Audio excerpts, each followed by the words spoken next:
আজকে আমরা কথা বলবো চুনিয়া নিয়ে। নামটা শুনলে মনে হয় খুব সাধারণ, তাই না? কিন্তু এর ভেতরে লুকিয়ে আছে শান্তি আর প্রকৃতির এক দারুণ আদর্শ। তো এই চুনিয়া আসলে কি? চলুন আজ এর রহস্যটা একটু ভেদ করা যাক। প্রশ্নটা ঠিক এখানে।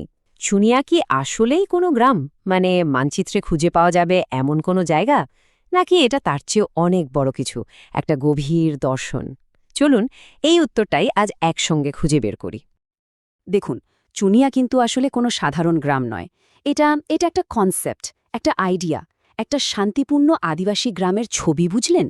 ভাবুন তো একবার, এমন একটা জায়গা যেটা তার ভিতরের শক্তি দিয়ে এই যে আধুনিক সভ্যতার যত হিংসা, যত ধ্বংস, তার বিরুদ্ধে একদম নীরবে দাঁড়িয়ে আছে। বেশ, তাহলে এবার একটু গভীরে যাওয়া যাক।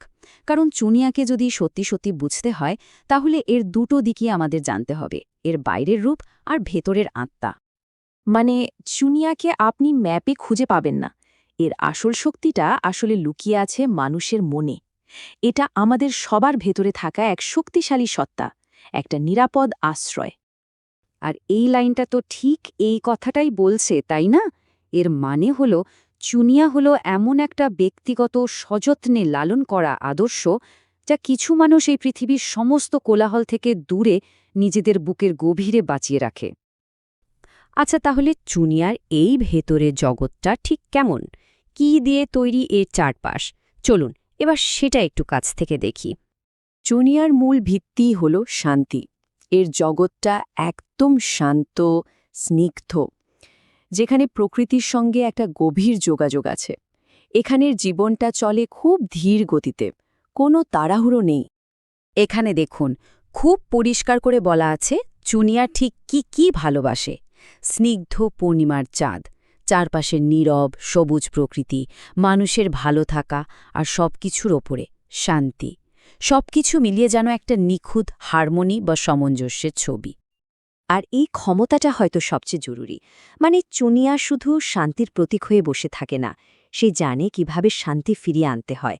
সে ক্ষত সারিয়ে তোলে, মনের সান্ত্বনা দেয়, মনকে শান্ত করে। কিন্তু এই শান্তির জগতের তো একটা উল্টোপিঠও আছে, আর তার নামই হল সভ্যতা।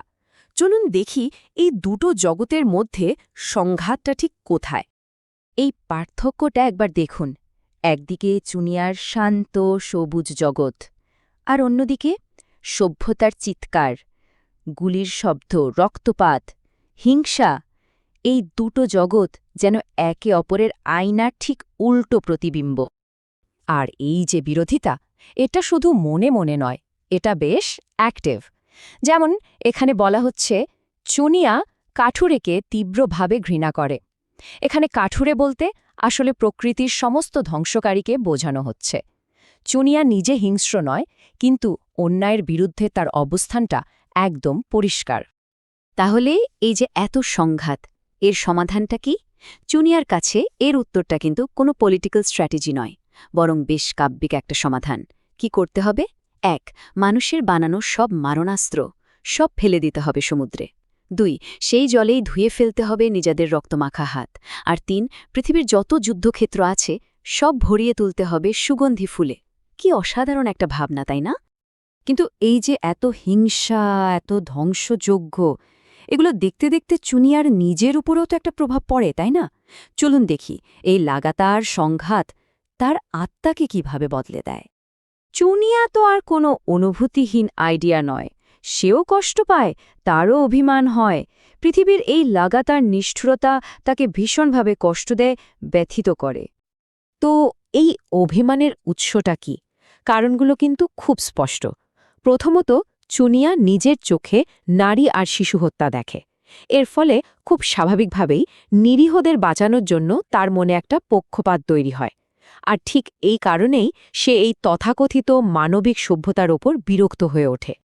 কিন্তু এত অভিমান, এত কষ্টের পরেও গল্পটা কিন্তু হতাশায় শেষ হচ্ছে না, বরং এখান থেকেই আমরা চুনিয়ার সবচেয়ে শক্তিশালী দিকটা জানতে পারব। আর সেটা হলো তার অদম্য আশা। আর এটাই হলো আসল কথা। এত ধ্বংস, এত নিষ্ঠুরতার সাক্ষী থাকার পরেও চুনিয়া কিন্তু হতাশাকে পাত্তা দেয় না। সে এই পৃথিবীর ওপর থেকে বিশ্বাস হারায় না। এটাই চুনিয়ার অটল বিশ্বাস। একটা গভীর আস্থা যে একদিন না একদিন মানুষ তার সব খারাপ দিকগুলোকে জয় করবেই। মানুষ হিংসা বিদ্বেষ ভুলে গিয়ে একে অপরের ভালো প্রতিবেশী হয়ে উঠবে। আর এটা কিন্তু কোনো ক্ষণিকের আশা নয়। চুনিয়া যেন দিনরাত একটা আশার পিদিম জ্বালিয়ে রাখে। এটা একটা সুন্দর ভবিষ্যতের প্রতি তার অবিচল আস্থার এক জীবন্ত প্রতীক।